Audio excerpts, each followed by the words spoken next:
Hello guys, আসসালামু আলাইকুম। আশা করি সকলে ভালো আছেন। তো আজকে আবার আপনাদের মাঝে চলে এসেছি নতুন একটি ব্লগ ভিডিও নিয়ে। তো আজকে আপনাদের মাঝে আমি আপনাদেরকে দেখানোর চেষ্টা করব, এই যে আপনারা ফোনের ডিসপ্লেতে দেখতে পাচ্ছেন, এখানে কিন্তু অনেক বড় কিন্তু একটি পুকুর রয়েছে। তো আজকে এই পুকুরটিতে কী পরিমাণ মাছ চাষাবাদ করা হয়েছে এবং মাছ চাষাবাদ পদ্ধতি সম্পর্কে আজকে বিস্তারিত আলোচনা করব আজকের এই ছোট্ট মিনি ব্লগটিতে।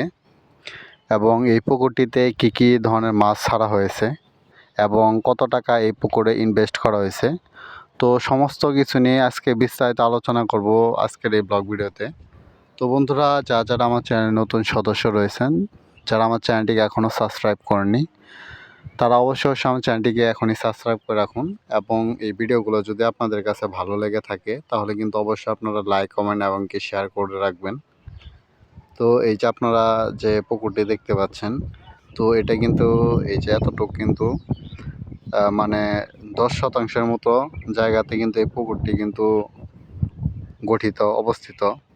এবং বাকি যে জায়গাটুকু আপনারা দেখতে পাচ্ছেন, তো এটি কিন্তু সম্পূর্ণ কিন্তু ক্ষেতের জমি।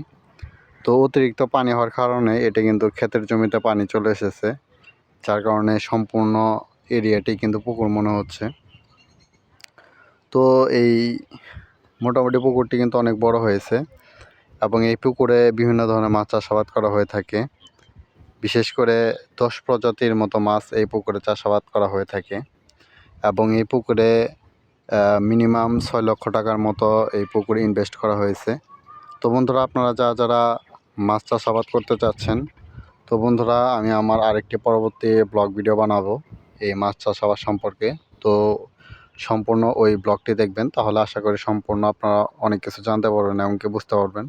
তো বন্ধুরা, যারা আমার এই ব্লগগুলো দেখছেন তাদেরকে অসংখ্য অসংখ্য ধন্যবাদ। আবার আপনাদের মাঝে দেখা হবে নতুন কোনো ব্লগে। আসসালামু আলাইকুম।